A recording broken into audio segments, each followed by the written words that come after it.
pakai sesar. Tapi itu kan bukan ajal yang sejati. Kecuali sakit ya. Kalau kecuali memang terpaksa baru pakai sesar. Nah saya kira sesar cita-cita. Itulah manusia 4 min. Kalau saya, andaikan sampai saya diambil nyawa saya oleh Israel dan saya tidak tahu ajal itu, aku tidak apa-apa. Ternyata ya memang begitu itu Allah kasih hidup ke saya ya. Ya saya terima, tidak ada masalah. Saya tidak akan menyesal, saya tidak akan menuntut. Karena pasti yang terbaik yang dikasih Allah kepada saya. Nah jadi Mas, monggo sekarang sampai naik turun dari 4 ke 5 ke 6 untuk menentukan ajal tadi itu. So, momentum kalau dihitung secara misalnya politik Jakarta banyak momentum dari dulu untuk impeachment Jokowi sudah berkali-kali, tapi ya tidak dilakukan juga. Tapi saya juga tidak marah karena ya belum tentu itu momentum. Belum tentu yang ini baik, yang itu jelek, belum tentu. Pokoknya saya ngikut aja sama Allah, maka saya online terus. Gitu loh. Nah, jadi kira-kira gitu jawaban saya mohon maaf. Mas Edot saya mohon nambahin. Karena yang saya dulu pernah cerita mengenai saya mau mati 3,5 bulan lagi itu yang handle dia ini, dan dia tidak pernah mau ngasih tahu saya bahwa saya mau mati. Setelah saya gagal mati baru dia kasih tahu kan gitu. Apa menurut saya Mas Edot saya? Teman-teman semuanya, kalau di syair Bimbo itu salah satunya menyebut bahwa Bandung itu tercipta ketika Tuhan tersenyum. Nah, ketika Tuhan menciptakan MH Ainun Najib ini sih Gusti Allah serius banget ya. Nah, sekarang pusing sendiri Gusti Allah.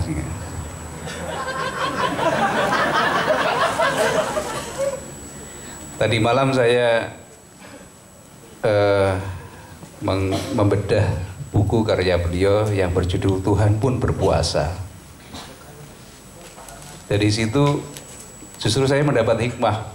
Kenapa sih Tuhan sangat posesif terhadap puasa yang dilakukan oleh kita semuanya? Ternyata ini adalah suatu dialektika romantisme yang indah, yang sebenarnya Tuhan menginginkan kita juga posesif dengan Tuhan. Artinya, wes kowe rasa ngurusi rasa ngurusi pahala yang ada dari puasa itu. Tetapi mbok kamu itu sadar bahwa aku berpuasa itu ditunjukkan oleh dalam tulisan Cak Nun itu bahwa nggak peduli kalian mau bersyukur atau tidak, maka Allah itu sangat setia menerbitkan matahari setiap pagi, menerbitkan bulan setiap malam, dan itu Allah nggak peduli kalian mau bersyukur atau tidak. Di setiap bangun tidur kita bersyukur bahwa oh ya sekarang masih kita hidup. Nah, saya tadi malam itu, oh iya ini suatu romantisme Tuhan bahwa supaya mengajak kita supaya posesif terhadap Tuhan, maka Allah sendiri posesif terhadap puasa yang kita kerjakan.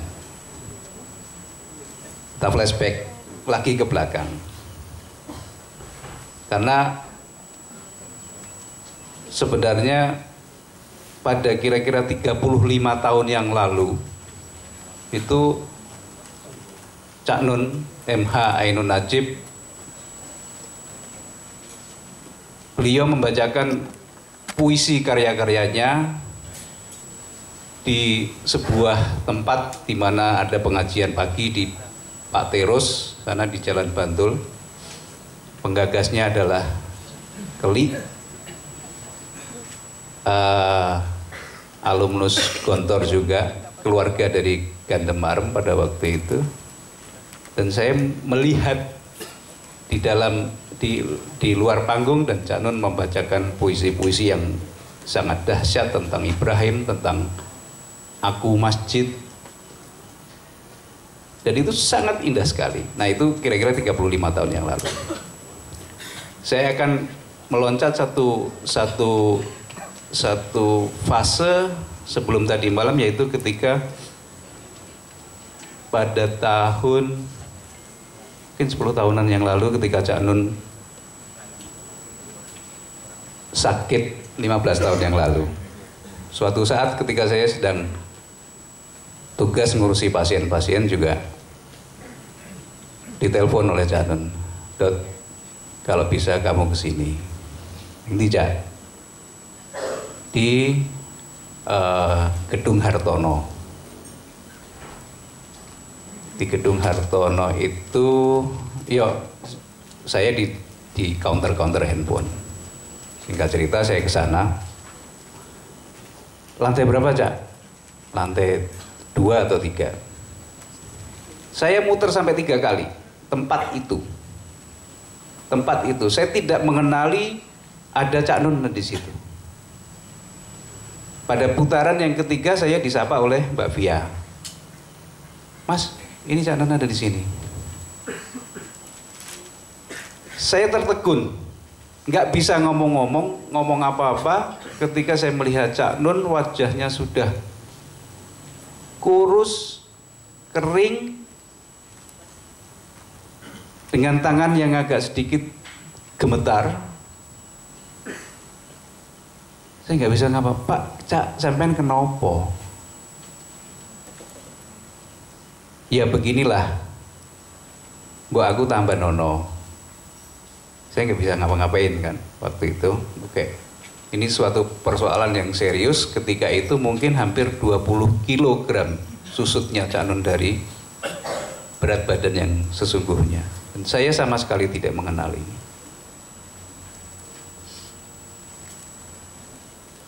Singkat cerita, saya dengan teman saya yang di bagian radiologi memeriksa segala macam yang ada terjadi pada diri Cak Nun. Kemudian si Bambang ini teman saya radiolog yang memeriksa ini, dia bilang, "Wah, gawat itu. Ini sangat toksik, jadi sangat beracun, sesuatu yang ada di dalam kelenjar gondok." Jadi di situ terdeteksi dengan radioaktif bahwa ada sesuatu yang menyebabkan si gondok itu terserang oleh suatu bahan radioaktif. Yang menurut ramalannya biasanya begini-begini, ini 3 bulan atau 3,5 bulan sudah lewat. Tapi si Bambang itu juga ngomong, "Tapi aku nggak bisa cerita nggak bisa ngomong langsung ke Cak Nun." "Ya sudah, nanti aku yang akan ngomong."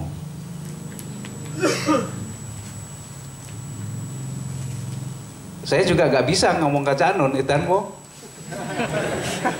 Akhirnya ada almarhum Pak D. Pak D itu seseorang sosok yang selalu bersama Cak Nun, mulai dari loro lopo sampai loro tenan. "Pak D, saya cerita begini. "Oh ya wis, engko tak omongane." Saya nggak tahu Pak D ngomong apa enggak, akhirnya enggak. Pak D sendiri adalah seorang pegawai di lingkungan Universitas Gadjah Mada. Dia dekat dengan laboratorium. Akhirnya dia mengambil sampel dari tinjanya Cak Nun, fesesnya Cak Nun, untuk diperiksa ke lab. Sebenarnya ada apa? Karena Cak Nun itu sudah kurus, kering, nggak bisa makan, dan fesesnya itu hitam pekat seperti til. Nah, kemudian diambillah feses itu dalam suatu tabung film. Pak, teman-teman semuanya, film Fuji dulu, dimasukkan ke dalam situ dan kemudian dibawa pulang. Kemudian Pak D merencanakan untuk esok harinya dia akan periksa di lab. Tetapi apa yang terjadi? Di tengah malam ketika wadahnya itu ditaruh Pak D, kemudian Pak D tidur, dia meledak dan hancur kemana-mana. Tetapi masih ada sampel yang ada di situ. Akhirnya tetap aja diperiksa sama Pak D bahwa akhirnya terbukti di dalam feses itu ada mengandung suatu logam yang hanya bisa meleleh pada suhu di atas 1500 derajat Celcius. Nah, kalau itu ulah manusia atau ulah fisik, ulah kedokteran kan nggak masuk akal. Nggak masuk akal. Dan akhirnya Cak Nun mempunyai cara-cara tersendiri, akhirnya juga mungkin nanti Cak Nun juga bisa nambahin cerita apa yang beliau lakukan. Singkat kata, ketemu bahwa beliau disantet.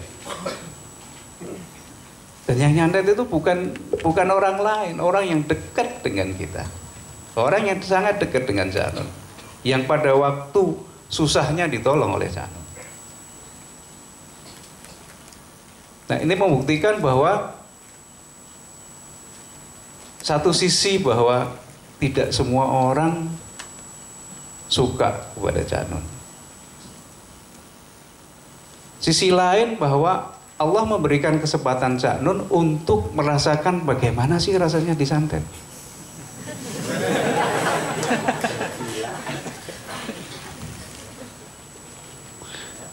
Dan di sisi lain,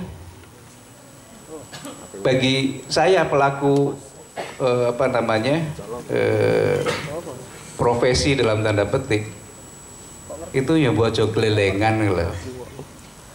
Gusti Allah itu punya cerita yang lain, punya skenario yang lain dibanding dengan ilmumu.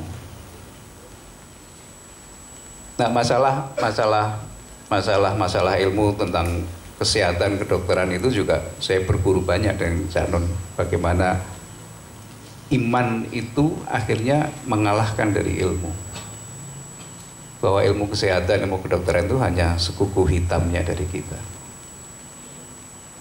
Nah, itu satu poin. Nah, poin terakhir adalah poin yang supaya tidak terlalu malam nanti, ketika tahun 92 habis lebaran, sebelum lebaran, saya diajak Cak Nun, kowe dudo, aku yo dudo, yuk neng tajak neng Menturo. Dudo dalam artian karena istri saya sekolah di untuk jangka waktu yang agak lama.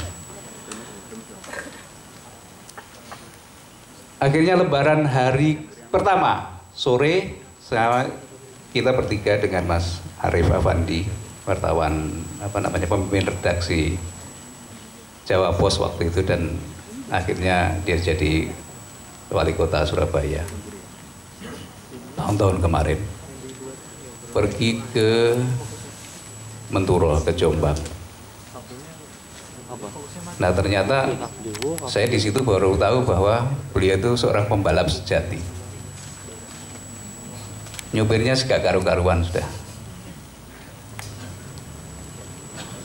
Jogja Jombang itu mungkin kurang dari 4 jam. Bis Eka aja kalah kok. Sumber Kencono kalah. Nah, di situ saya belajar, diajak ke. Jadi ketika Cak Nun flashback bagaimana Ibu, bagaimana Menturo, bagaimana Sumobito, bagaimana Mojo Agung, itu saya sangat ingat betul momentum-momentumnya. Sebuah desa yang jauh dari peradaban. Kalau menurut visi orang sekarang ya mungkin digambar di peta pun nggak ada, di Google Map dicari mungkin nggak ada. Dan kadang yang ada yang nanya, Menturo itu masuk ASEAN nggak sih? Tapi di situ sangat damai, sangat indah. Tapi ya kita harus melewati bagaimana kalau hujan kita harus dorong mobil karena jalannya pada waktu itu belum diaspal. Dan pada beberapa hari saya di Jombang diajak Cak Nun itu memang beliau berasal dari keluarga yang sangat besar, beliau sangat dekat dengan ibu almarhumah. Beliau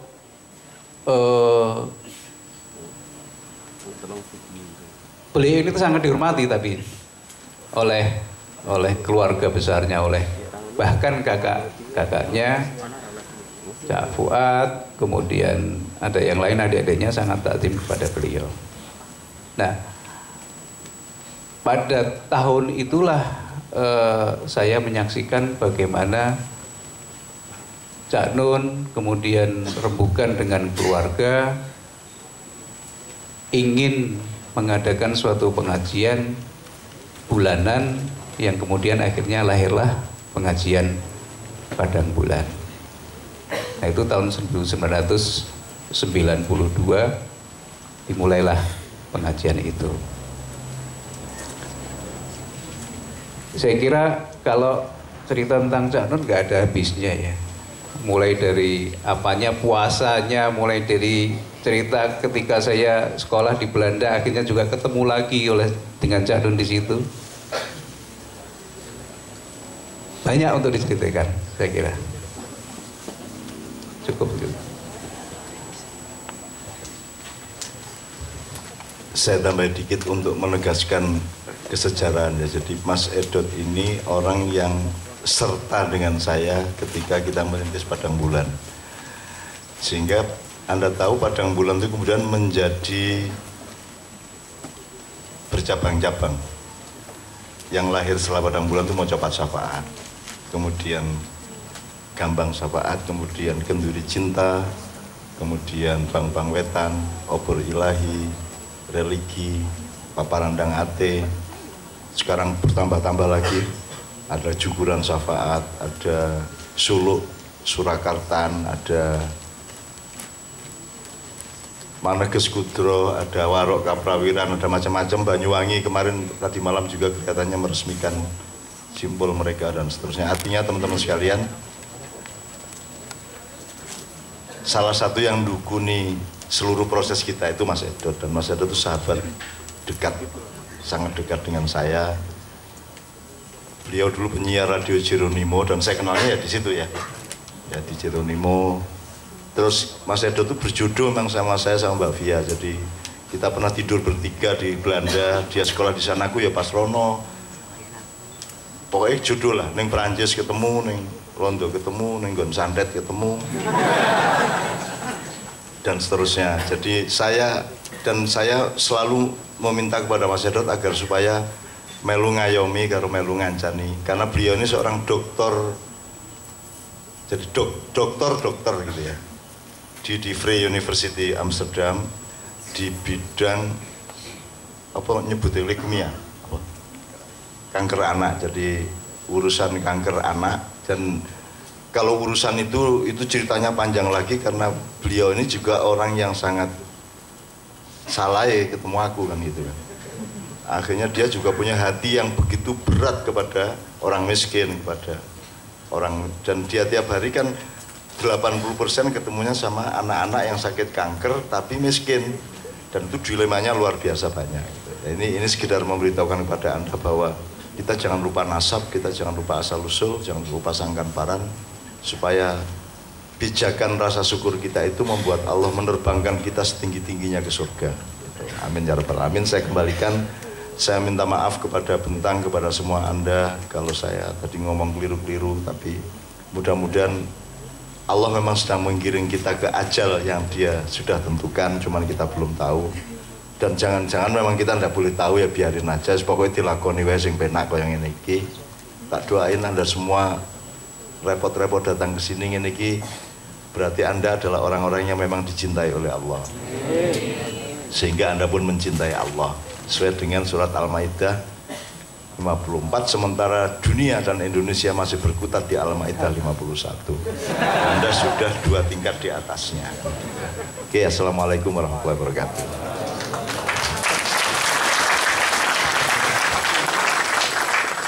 Iya, alhamdulillah. Terima kasih Mas Salman Faridi, Pak Dr. Edot, Mbah Cak Nun.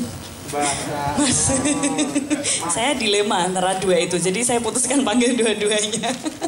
Mas Rizky dan Mas Fahmi. Nah, terima kasih juga atas kehadiran teman-teman pada malam hari ini. Dan mungkin untuk menutup untuk acara Tadabbur Daur malam ini, kami mohon untuk sekali lagi Mbah Nun untuk memimpin doa.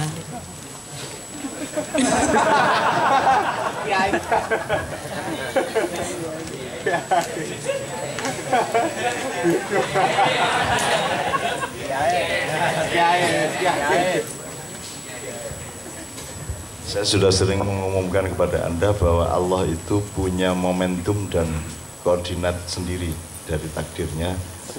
Dan di antara semua jurisprudensi mengenai koordinat dan ajal tadi itu, yang terbanyak adalah yang dikabulkan bukan yang berdoa tapi yang mengamini. Sehingga lebih baik kalau saya yang mengamini. Saya mohon di antara Anda, saya mohon. Ya bismillah ya rek, tolong rek. Sing santri-santri gue.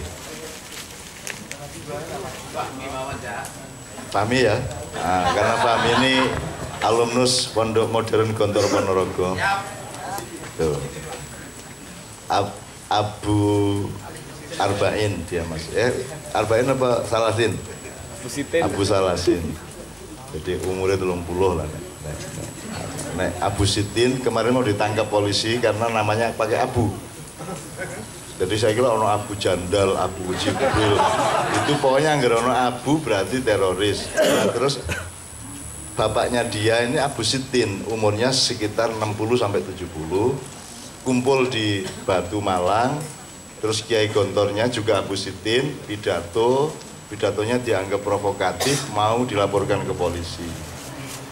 Sebenarnya indikasinya bukan pidatonya, tapi karena kumpulan itu bernama Abu Sitin.